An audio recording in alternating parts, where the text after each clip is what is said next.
Brandon, thank you for coming in today. Thanks for having me. We have a sponsor. His name is William Moore. His firm is in Fort Lauderdale. He's sponsoring the show today. He's a killer attorney. He wins everything. He goes to trial. You can't lose with him. You hire him, you can't win. Whether I it's like winners. drugs, DUI, ticket, he can win them all. Okay. And if you look up on the screen, that's him. He has a partner. I'm not familiar with his partner, but William Moore he's a beast. So we want to thank him for his contribution to what we're doing. Great guy, and we appreciate it. So now you're a medical marijuana patient. I am. Okay.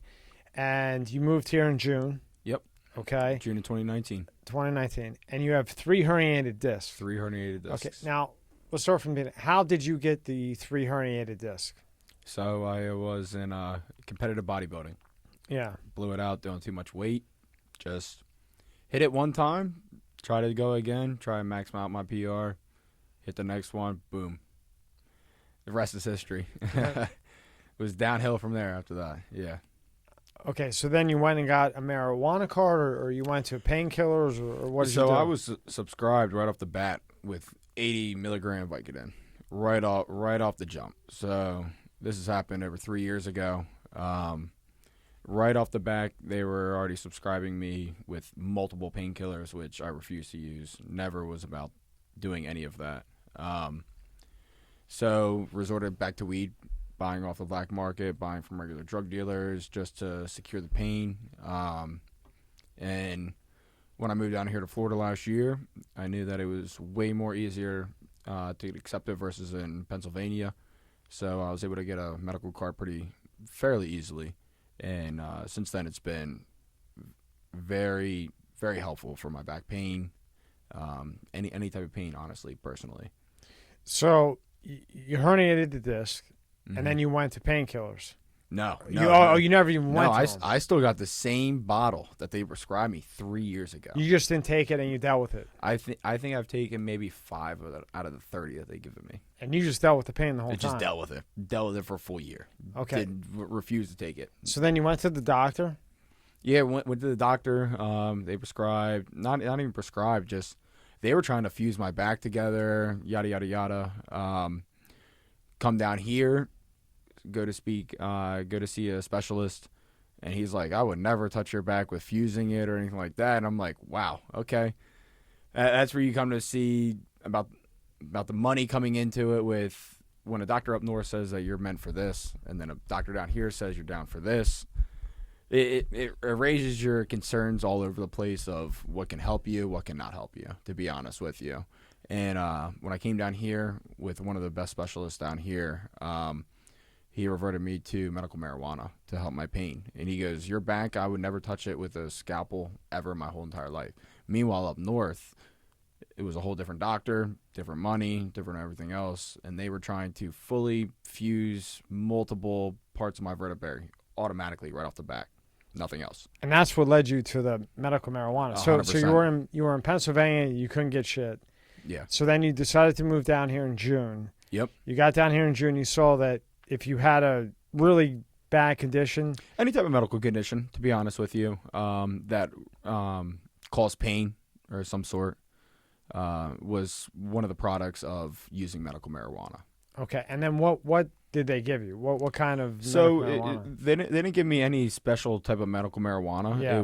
This is the amount that you can get every month to use it. So we have there's many different strains for everyday use. So like a sativa would be one that you would use during the middle of the day, and an indica would be more towards as you're going to bed at nighttime, so to speak. So there's indica, there's sativa, Hybrid. and then there's hybrid. Yes. And the hybrid is the mix in between. Hybrid's the mix between the two of them. Honestly, me personally, with as much as I've smoked, honestly, hybrid, it can go either or. Like, they have hybrid sativa dominance, which is when you smoke it, it's still the same thing. It still feels the same as like a sativa. Or if they say indica dominant, it can be mixed with sativa, but at the end of the day, it still feels like an indica. There's really no hybrid is hybrid to me. At the end of the day, it's sativa indica. But with your injury, how, like, out of the three, from what I know, sativa is like an energy one. Yeah. A Yep. hybrid's kind of like in between, and then In indica between, yeah. knocks you out. Yeah. So I now- call indica in the couch. Right, in the couch? In the Okay. couch. I call it in the couch. Okay, so now for your situation, which one of the three names of them? Not necessarily like the strain or whatever. Yeah. Just you got the indica, you got the hybrid, you got the sativa. So you have 3 herniated discs. So you don't want to take any pills Yeah. No because you're going to get addicted to them, and then No, that's a whole that's other not. ball game. Especially, I mean, I have never been prescribed painkillers my whole entire life. And going right off the back from one of these injuries, I mean, I had pain. I mean, I did have pain. I mean, it was bearable to deal with. No joke. Just man up, nut up, do it. But, I mean, they were prescribing me a very high amount right off the back. Like, and I can't even imagine. I mean, this happened 3 years ago. Still doing pills 3 years from now at that amount would be asinine.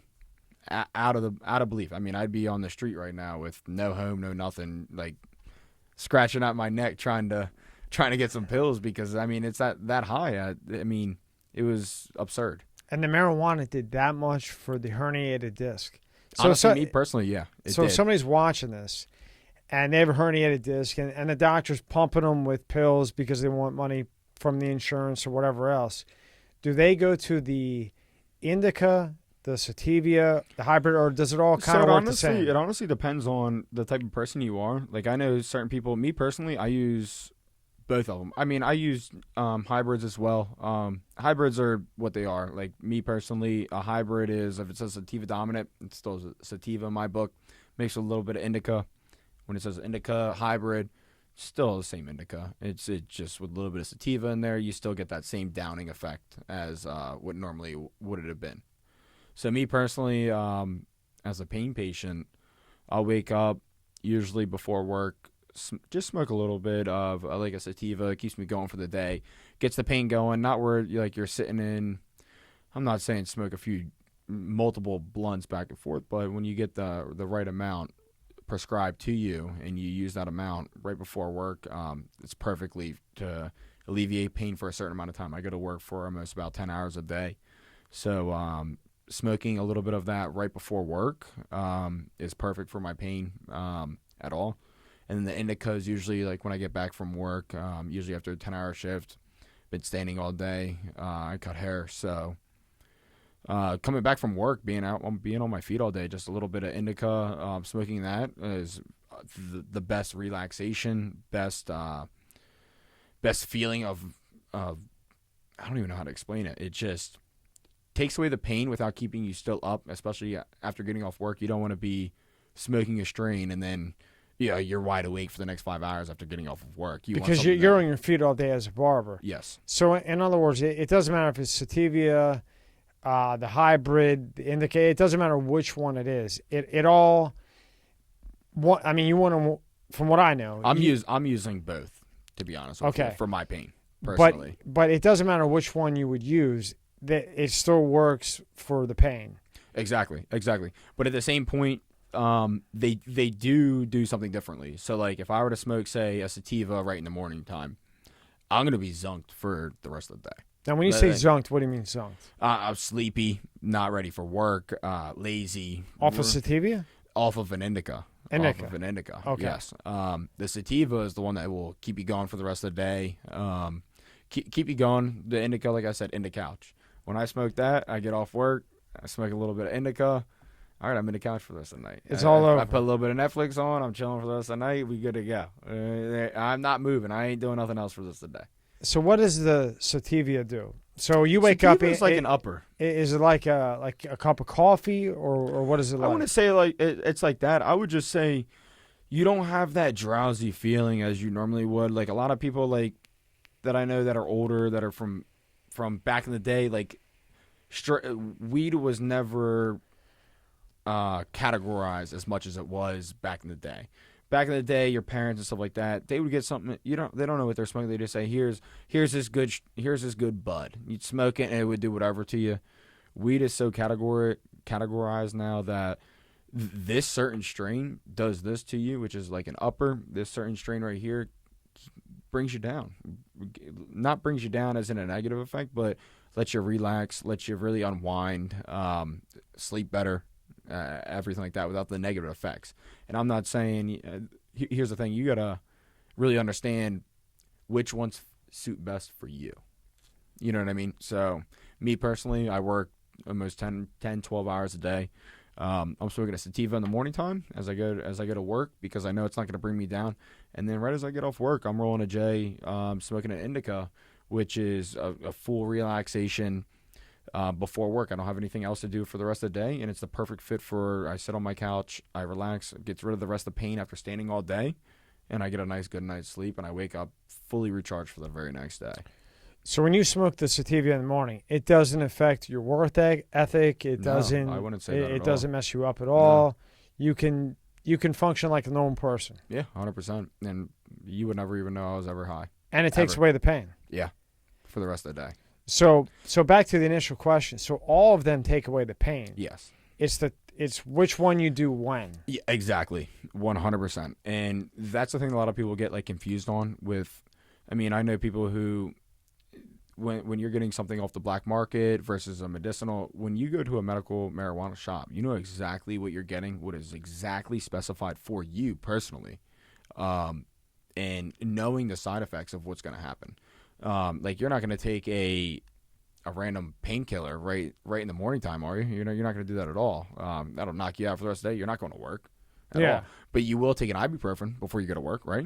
That'll keep your pain away, and that'll keep you going for the rest of the day, correct? Exactly.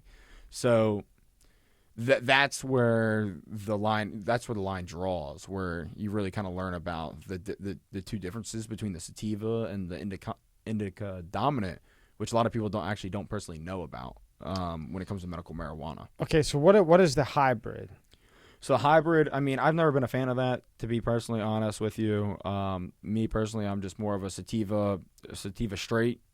The hybrids, to me personally, are mixing two different strains and trying to get a different euphoric effect out of it, which I don't really roll with, me personally. I usually roll with, I go to work, this is what I need. I get off work, this is exactly what I need. And the hybrids can be a sativa dominant. You can fully smoke a sativa dominant before you go to work or whatever you want. But here's the thing. There's always like that indica dominant that could have a different effect on you personally, because here's the thing. The medical marijuana affects every person differently. So here's the thing. You got to gauge yourself personally about what affects you, how it relates to your body when you smoke it, and how your body deals with it after you smoke it. So it's kind of a trial and error thing. So if I have, what you use for 3 herniated discs, maybe I use something different. So I have to do So I have to do trial and error. So maybe you're using this. You know, I would use something different. But you did this to avoid having to take narcotics or something 100%. That you would be addicted to, and then go through withdrawal from. Yes. And some states have not passed. Well, federally they haven't passed it. So I'm originally from Delaware, and I could never get my medical card there. It had to be for cancer patients only. So you couldn't do it. So your only choice there was basically pain pills, deal with it, or go to the black market where you don't know what you're getting. Yeah, and then you don't know what weed you're getting. Yeah, they put it in a little bag. They tell you this is the strain that it is. You know, they say the same strain every time. You don't know what you're getting at all. So the bottom line is this: if you have a big problem, instead of taking pain pills, you go get the medical marijuana card. You go to the right state. If you got to move, you got to move. It's better than being addicted to pills. 100%. Okay? So you go there, you get the medical marijuana card, which you have, and then you start basically playing with what works best for you. And then once you figure that out, you don't have to worry about being addicted to some, pill or narcotic or amphetamine or anything else. I have several people from high school that have gotten into car accidents, broken leg from sports, and first thing that they recommended was pain pills. And I have multiple friends, those same exact friends, that have died from those pain pills from being addicted 3 or 4 years later because, I'm not going to lie, I mean, they're addicting. That's what they are made to do. They get rid of so much pain from you that is way more pain than you would ever imagine, that you want that feeling more and more and more. It never ends. All right, so next episode, I want to go into what strain you use. Okay. What is the particular one you're using now. Okay. and we'll go over that one, what it does to you from beginning to end. And I think this will be helpful to a lot of people that are getting hooked on Vicodin, Percocet, whatever the hell else that they give. Yeah. That is bullshit. So thank you. And next episode, that's what we're going to do. We're going to see what you're taking. Okay. And maybe the next person can try what you're doing, and maybe it works, maybe it doesn't. Yeah, 100%. Yeah, I agree. I will always push for a more herbal remedy versus anything over man-made. Yeah, in my personal opinion. Well, to me, it's all a scam and a moneymaker anyway. I agree with you. Fuck 'em. All them doctors get a kickback. That's what I Fuck say. 'em. Fuck Fuck 'em. All right, Brandon. Thank you very much. Thank you for having me on here. You're welcome.